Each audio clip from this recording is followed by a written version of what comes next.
Bismillahirrahmanirrahim. Allah maftah alaina, hikmataka wa syur alaina, min khazaini rahmatika ya arhamar rahimin. Assalamualaikum warahmatullahi wabarakatuh. Apa khabar penonton di rumah dan juga di mana juga anda berada? InsyaAllah hari ini kita akan bincangkan satu topik yang menarik yang dekat dengan kita. Tapi sebelum itu, apa kata anda share video ini dan kita kongsi manfaat ini bersama insyaAllah. Kita kembali hari ini dalam program yang diberi nama Halaqah Al-Ummah, program yang padat dengan pengisian santai tentang isu semasa dan topik yang berkaitan dengan Ramadan. InsyaAllah.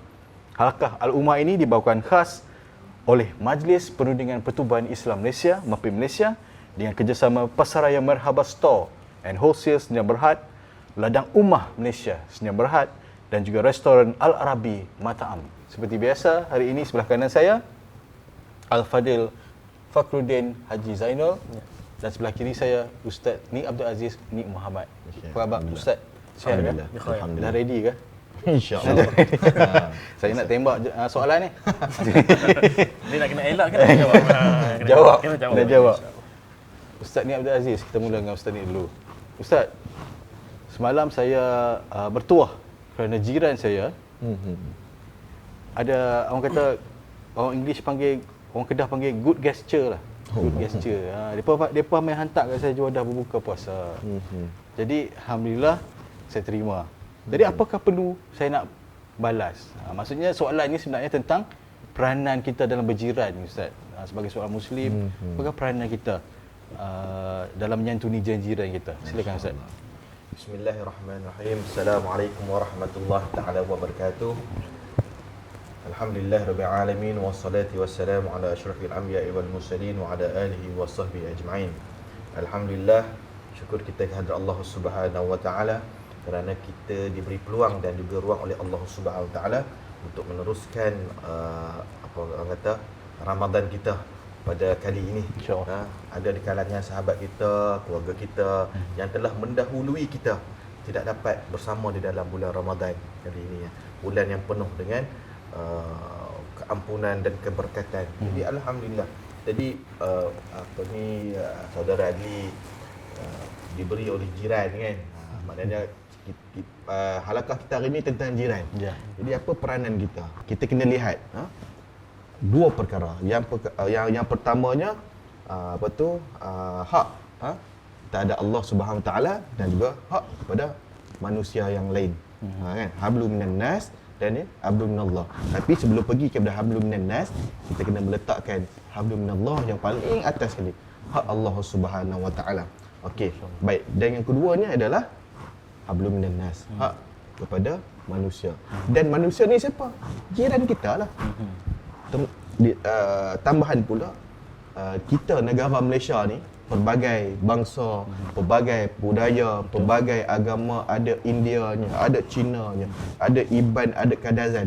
Jadi macam mana kita nak membawa konsep kejiranan itu, konsep peranan itu di dalam bulan Ramadan? Sebab itu saya nak sebutkan yang mana Imam Al-Ghazali rahimahullahu taala di dalam kitab Ihya Ulumuddin telah meletakkan 8 hak ataupun tanggungjawab terhadap jiran. Yang pertamanya memulakan dengan memberi salam kepada jiran. Kita tengok balik bagaimana kita sebelum ni dah berapa puluh tahun dengan jiran kita, mungkin kita baru pindah, tak kita bagi salam kat jiran kita. Yang tu kan. Yang pertama. Yang keduanya, menziarahi jiran ketika sakit dan mengucapkan takziah ketika berlaku kematian. Kita tengok benarkah benda ni kita lakukan. Yang ketiganya, jangan terlalu bertanya tentang hal-hal peribadi jiran. Ni jangan. Yang keempat, memaafkan segala kesalahan dan kesilapan jiran. Kelima, menutup keaiban yang berlaku pada jiran. Yang keenam, sentiasa bersikap lemah lembut terhadap anak-anak jiran. Lepas tu, ketujuh, sentiasa membantu jiran apabila ditimpa musibah. Kelapan, tidak menyakiti dan menyusahkan jiran sama ada dari segi perkataan, perbuatan maupun tingkah laku. Dan seterusnya, tidak menyempitkan perjalanan menuju ke rumah jiran. Maknanya nak sempitkan jalan pun tak boleh. Ini merupakan peranan ataupun hak-hak kita kepada jiran kita.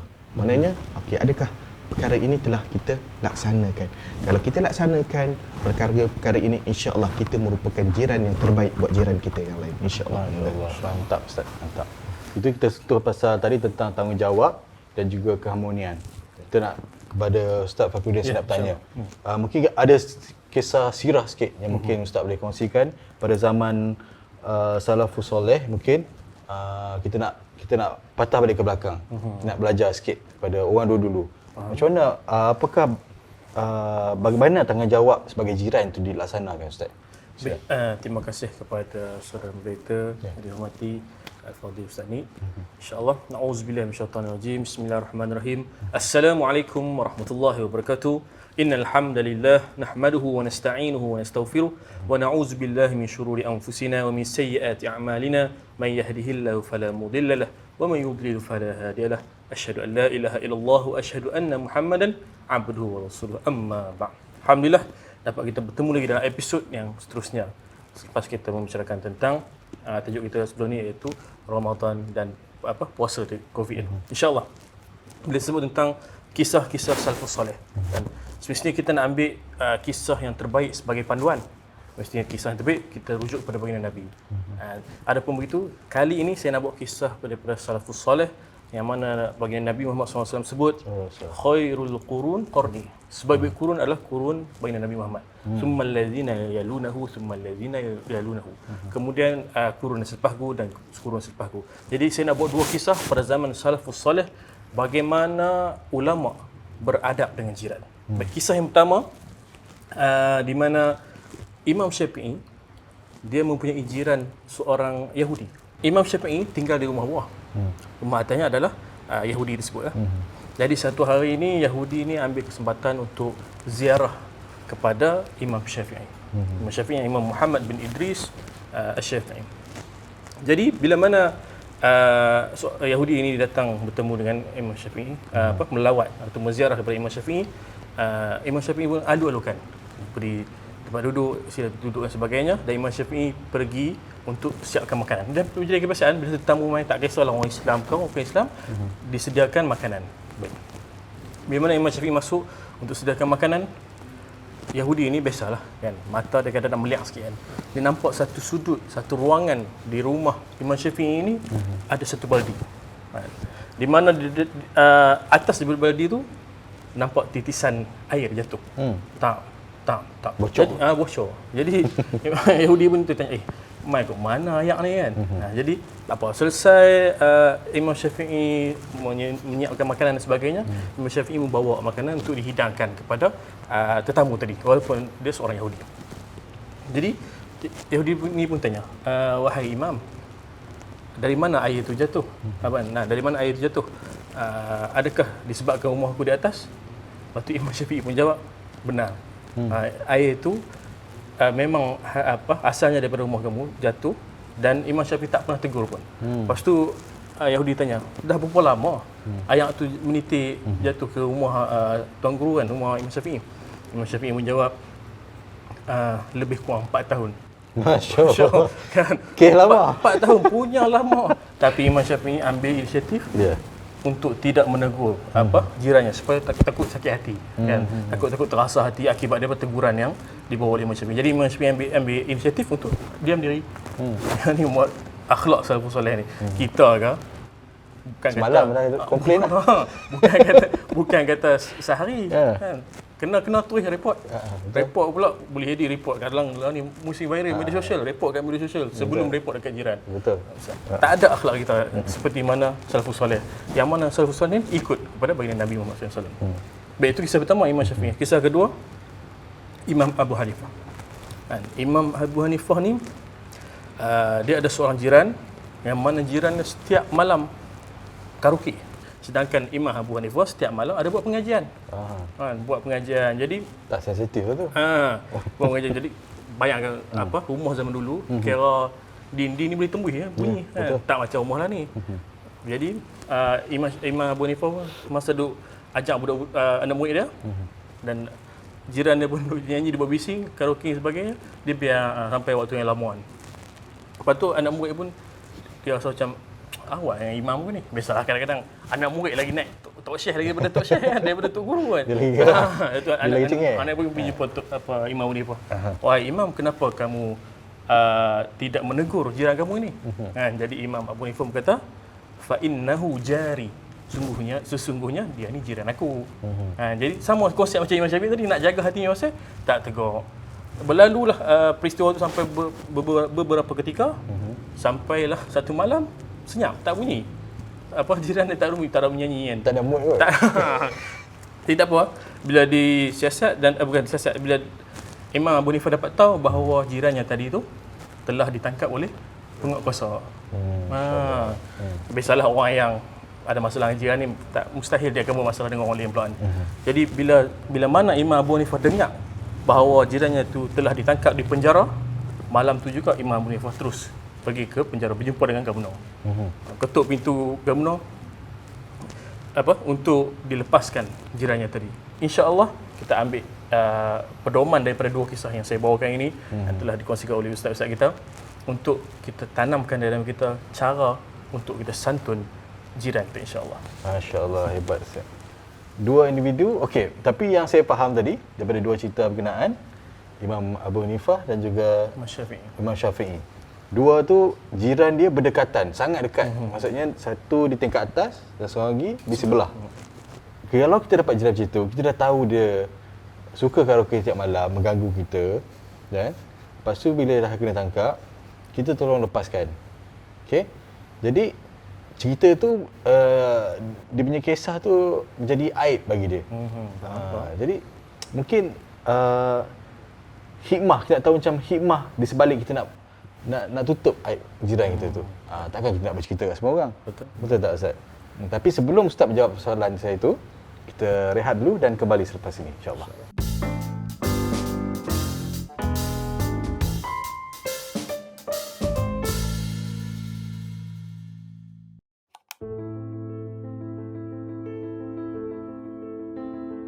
Ini adalah salah satu kemah yang telah pun musnah, jatuh, rosak terus.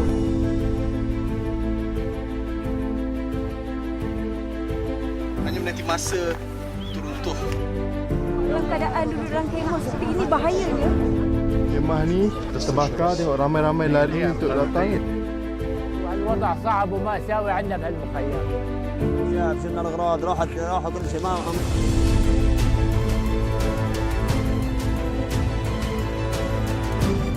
dengan sumbangan daripada rakyat Malaysia melalui www.rayuansyria.com.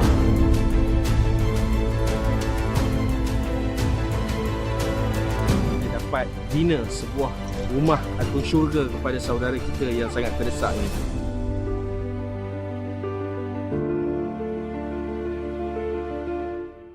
Assalamualaikum warahmatullahi taala wabarakatuh. Bagaimana sahabat di sana ingin melaksanakan ibadah korban? Ini Abang Jamil, seorang sahabat kita yang tengah runsing tapi niat dalam hati nak laksanakan korban. Macam ni, seekor lembu kan boleh laksanakan 7 bahagian. Jadi, Abang Jamil boleh panggil kenalan dan juga keluarganya untuk bersama di dalam ibadah korban. Jangan risau, tak semestinya bayar cash. Sekarang kan dah moden. Kita boleh buat bayaran secara online. InsyaAllah kepada yang melaksanakan korban bersama dengan kami, kita akan serahkan daging ini kepada golongan-golongan asnaf yang berada di sekitar kawasan kita. Jadi kepada anda semua yang ingin melaksanakan korban dan juga akikah, hanya melalui di www.ibadahkorban.com.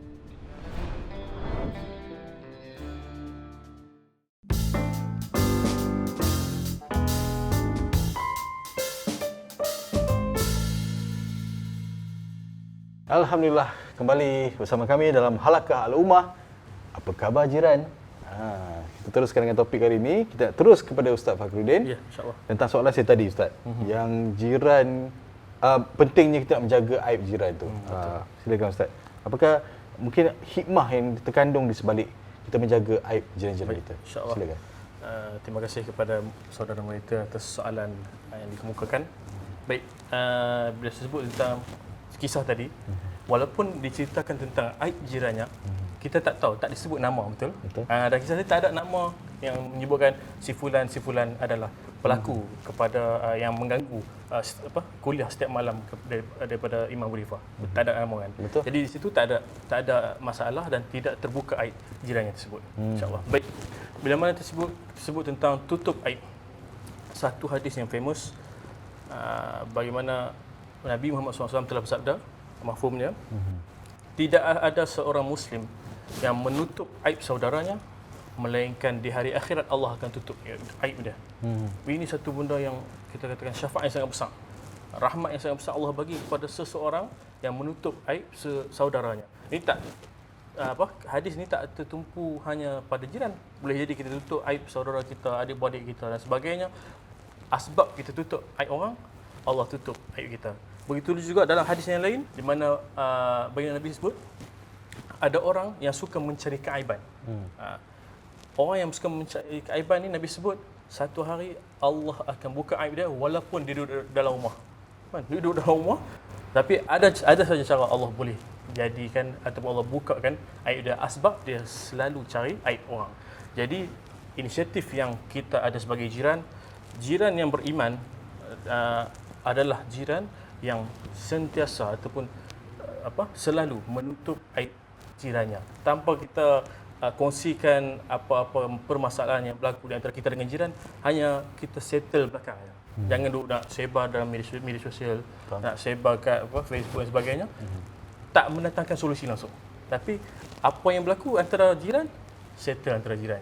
Kita tengok bagaimana Nabi bila mana menziarahi jiran ataupun menziarahi rumah orang, Nabi ajak satu adab untuk kita elak daripada nampak aib jiran. Bagaimana Nabi bila mana menziarah orang, contoh ni pintu rumah, Nabi tidak bagi salam dan tidak ketuk melihat kepada pintu tu. Nabi akan berpaling dan Nabi bagi salam dan ketuk. Sebab apa? Kok nanti bila tuan rumah buka, kadang-kadang dia tak perasan. Bini dia tak pakai tudung ke, anak perempuan dia tak pakai tudung ke, atau ada keaiban lain di dalam rumah tu. Jadi Nabi ambil sikap untuk berpaling daripada melihat rumah tersebut agar tidak nampak aib itu. Jadi ini salah satu solusi yang Nabi tunjuk untuk kita tidak selalu mencari aib orang lain. Ini tak tertumpu hanya pada jiran, boleh jadi kepada saudara Muslim kita yang lainnya. Dia ada beberapa bab saja yang boleh kita ceritakan aib orang. Yang ini masuk dalam bab fiqh, nanti ada perbahasan yang panjang insya-Allah. Selesai untuk ikut menjawab soalan daripada saudara moderator. Masya-Allah, terima kasih Ustaz Nurdin. Ustaz Nick, saya tadi saya cerita yang pasal bagi makan tadi tu. Saya nak kembali pula pada yang tu. Isu yang sama. Banyak mengembali kan. Okey, bila saya dah bagi contohnya saya dah balas juadah yang jiran saya bagi, jiran sebelah kanan. Jiran sebelah kiri ni pula dia ternampak. Jadi tak eloklah pula saya tak bagi pula juadah ke sebelah kiri ni. Betul tak Ustaz? Tapi masalahnya jiran sebelah kiri ni seorang bukan Muslim. Jadi macam mana Ustaz? Apakah hukum saya adakah sebarang hukum ataupun mungkin tindakan saya itu adakah betul untuk saya juga memberikan juadah, membalas juadah ataupun memulakan memberi juadah kepada jiran saya yang bukan Muslim ni? Silakan Ustaz. Bismillahirrahmanirrahim, para penonton sekalian, moderator Ustaz Din. InsyaAllah berbalik kepada yang persoalan yang pertama, saya ada memetik surah An-Nisa ayat yang ke-36 yang mengkhabarkan tentang hak jiran. Saya juga nak petik daripada tafsir Al-Qurtubi, yang mana Imam Al-Qurtubi berkata dia menaksirkan balik konsep jiran berdasarkan ayat surah An-Nisa ayat yang 36. Dia mengatakan, aku berkata dengan ini berlaku baik kepada jiran-jiran adalah digalakkan sama ada mereka Muslim atau tidak. Ini adalah yang sahih. Bentuk pelakuan baik itu sama ada dalam bentuk membantu atau boleh jadi dalam bentuk berlaku baik, mengelakkan daripada ketidakselesaan dan berada di samping mereka. Jadi nak menjawab kepada hukum ni, saya mengambil dalam irsyad fatwa daripada Mufti Wilayah Persekutuan Datuk Dr. Zulkifli Al-Bakri, yang mana apabila tibanya bulan puasa, amalan berbuka puasa ni kita merupakan satu medium yang dapat merapatkan hubungan antara kejiranan tu dan mahabbah tu sendiri. Jadi kita lihat benda ni bukanlah satu benda yang menghukumkan haram, tapi daripada pandangan Majlis Fatwa Irsyad Al-Fatwa ni meletakkan apabila amalan berbuka puasa ni adalah sesuatu yang dapat merapatkan hubungan tanpa mengira agama, bangsa. Dia memberi satu gambaran yang sifat Islam tu sendiri, kedamaian tu sendiri. Jadi berdasarkan kepada surah Al-Insan ayat 8 yang bermaksud mereka juga memberi makan benda-benda makanan yang dihajati dan disukainya kepada orang-orang miskin dan anak yatim serta orang tawanan. Nak dikhabarkan kepada kita, memberi makan itu merupakan satu sedekah juga kepada orang non-Muslim. Jadi tak ada masalah. Tak ada masalah melalui pandangan Al-Irsyad Fatwa Dr. Zulkifli Al-Bakri saya ambil ni, insya-Allah dibolehkan dan harus di dalam Islam. InsyaAllah mudah-mudahan itu menjawab persoalan yang ialah kadang kita tak tahu boleh ke tak boleh ke. Jadi insyaAllah jawapan kepada tadi insyaAllah harus dan dibolehkan dalam Islam. InsyaAllah. Saya ada satu lagi persoalan ni, soalan terakhir mungkin. Tapi sebelum kita dah ke soalan itu, kita berehat seketika, kita kembali selepas ini insyaAllah. InsyaAllah.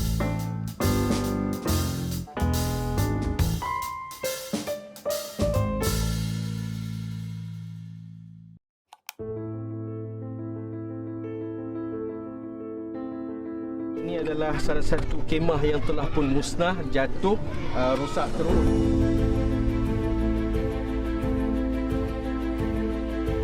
Hanya menanti masa teruntuh. Dalam keadaan duduk dalam kemah seperti ini bahayanya. Kemah ni terbakar, tengok ramai-ramai lari untuk datang. الوضع صعب وما ساوي عندنا بهالمخيم. شاف شلنا الاغراض راحت كل شيء ما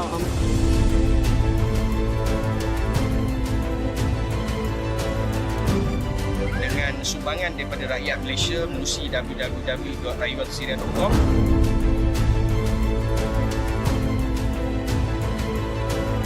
Kita dapat bina sebuah rumah atau syurga kepada saudara kita yang sangat terdesak ini.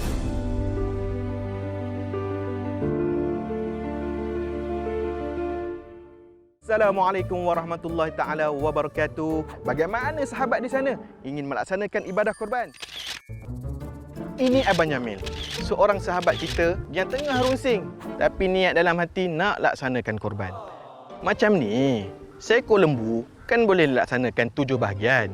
Jadi, Abang Jamil boleh panggil kenalan dan juga keluarganya untuk bersama di dalam ibadah korban. Jangan risau, tak semestinya bayar cash. Sekarang kan dah moden. Kita boleh buat bayaran secara online.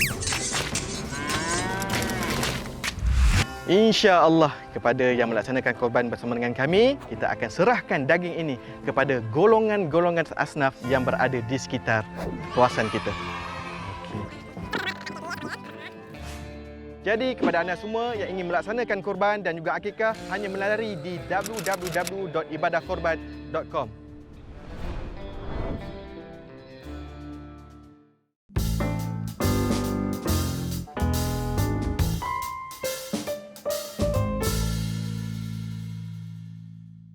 Alhamdulillah, kembali dalam Halakah Al-Ummah. Episod kali ini menceritakan tentang apa khabar jiran. Hari ini soalan terakhir Ustaz. Ya, Ustaz Fakruddin, saya bagi Ustaz Fakruddin ya. Sila. Ustaz, masa saya kecil dulu Ustaz, kita memang nakal lah masa kecil dulu, balik kampung kan. Pergi rumah jiran, lalu kita ambil buah-buahnya, tak minta izin. Jadi macam mana Ustaz? Kita mengenai hukum makan hasil tanaman seperti buah yang tanam oleh jiran ni Ustaz. Silakan Ustaz. Baik, insya-Allah. Terima kasih kepada sahabat moderator atas soalan yang diberikan berkaitan buah jiran, tapi hasil kita yang ambil. Kita ambil. Tapi ambil sikit-sikit je Ustaz. Faham. Boleh? InsyaAllah. Baik, kita tengok pokok tu ataupun tanaman itu di mana kawasannya. Seandainya tanaman itu berada di rumah jiran, secara total pokoknya ada kat rumah jiran, buahnya masih di dalam kawasan jiran, perlu kita minta izin daripada jiran untuk kita makan ataupun mendapatkan hasil tanaman tersebut. Adapun kalau pokoknya berada di rumah jiran tapi buahnya termasuk sikit kat rumah kita, kan mungkin situasi ni ikut berlaku dekat saudara moderator kan. Kan nampak buah dah duduk terjenguk, terliok lagi dah. Bila mana buah atau hasil tanaman tu bahasa orang utara panggil terjenguk. Terjenguk ni apa bahasa cantik sikit terlebih ke kawasan ke kawasan rumah kita. Ya. Jadi di sini ada pandangan ulama menyebut bahawa perlu keizinan dua-dua. Sebab apa? Sebab pokoknya di rumah jiran, tapi hasil tu masuk ke kawasan rumah kita. Jadi kalau nak ambil buah tu ataupun hasil tanaman tu, perlu keizinan daripada tuan kita, daripada rumah kita, dan juga daripada jiran. Kalau jiran pun nak ambil, perlu juga keizinan daripada kita. Jadi di sini ada budi bicara, kan? Bila mana melibatkan kedua-dua rumah, perlu keizinan dua-dua. Tapi andai kata rumah tu hanya satu, berada di rumah jiran, minta dengan jiran saja, memadai. Bila mana kita sebut pasal tumbuhan ataupun tanaman yang berada di rumah jiran ni, kita dapat lihat kadang-kadang tanaman, haiwan peliharaan jiran kadang-kadang sampai mengganggu rumah kita. Jadi sikap kita sebagai jiran perlulah berlapang dada dan tegur secara hikmah, kan? Sebab bila Nabi Muhammad SAW pernah bersabda, kalaulah kita nak penaik rumah, kan? Ini mafhum, kalau kita nak penaik rumah, tapi dah masa kita naikkan rumah tu menghalang laluan angin untuk kena rumah jiran, perlu kita tidak berbuat sedemikian. Sampai tahu tu Nabi ajak kita untuk kita menjaga hubungan kita dengan jiran ni. Sampai tahap nak halang angin pun tak boleh. Dia kata keharmonian jiran. Macam Ustaz ni sebut tadi kan. Jadi apa benda yang kita nak buat, perlu tengok perlu mendapat persetujuan kedua-dua pihak. Kalau melibatkan kawasan rumah dia lah. Kalau tak melibatkan, tak ada masalah kan. Sebab dalam satu hadis Nabi sebut, man kana yu'minu billahi wal yawmil akhir falyukrim jarahu, ataupun dalam riwayat yang lain falyuhsin jarahu. Apa maksudnya? Barang siapa yang beriman kepada Allah dan hari akhirat, hendaklah dia memuliakan jirannya. Ataupun dari riwayat satu lagi, hendaklah dia berlaku baik kepada jirannya. Allah bawakan di sini beriman kepada Allah dan beriman pada hari akhirat kaitan dengan jiran. Maksudnya sangat penting kita berbuat baik kepada jiran. InsyaAllah mudah-mudahan menjawab soalan daripada Terima kasih Ustaz Fakhruddin. Ustaz, ni mungkin ada tambahan sikit sebelum kita mengakhiri program hari ini. Baik, bismillahirrahmanirrahim. Apabila tiba bulan Ramadan, kita kena ingat Allah nak susun balik jadual ibadah kita. Bahkan dengan susunan jadual ini juga, Allah ingin menyatukan balik hati-hati kita. Kan, yang mana sebelah bulan ni kita kadang-kadang kita bertambah pula COVID ni kan. Kita kadang nak jumpa jiran ni takut, tambahan pula bila jiran dia ada COVID, dah ada positif ni, dia takut nak jumpa kan. Tapi apabila tiba bulan Ramadan ini, dia membuka ruang balik kepada kita, menyatukan kita balik melalui ibadah ini. Waktu inilah kita nak bersama-sama nak mewujudkan balik ukhuwah persahabatan kita di dalam kejiranan itu sendiri. Kan? Waktu itu jugalah kita nak bertanya khabar dan sebagainya. Di mana kita boleh solat tarawih kan, sekarang ni endemik dah boleh solat tarawih dah. Boleh rapat-rapat dan sebagainya. Inilah peluang dia untuk kita memainkan balik peranan kita. Kita tengok di media sosial baru-baru ni macam-macam kes jiran sebelah bergaduh di antara jiran sebelah. Kan? Disebabkan oleh benda-benda yang kita rasa boleh diselesaikan. Namun disebabkan kita sendiri tidak mengetahui tentang hak-hak jiran, maka terjadilah benda-benda ini. Jadi insya-Allah jadikan permulaan kita Ramadan kali ini Ramadan Syahrul Muwassah, Ramadan kita meletakkan kasih sayang, Ramadan kita meletakkan kepedulian kita untuk jiran-jiran kita. Tak kiralah dia walaupun dia bukan non muslim, bukan orang Islam, kena meletakkan hak mereka juga. Kan? Jadi insya-Allah jadikan Ramadan kali ini Ramadan yang menuju kepada landasan kita memainkan peranan kita sebagai jiran yang terbaik untuk jiran kita insya-Allah. Insya-Allah. Ramadan detik perubahan. Ya. Apa kata berubah menjadi baik, menjadi jiran yang lebih baik. Betul. Insya-Allah. Betul. Tapi jangan lupa jiran yang 24 jam dengan kita. Kena jaga, kena tanya. Saya terlupa tadi Ustaz. Masya-Allah. Okey. Itu saja untuk siaran kita pada hari ini. Terima kasih Ustaz Nik Abdul Aziz dan Ustaz Fakhruddin. Kita jumpa lagi dalam rancangan seterusnya nanti. Assalamualaikum, saya Adil Effendi. Jumpa lagi.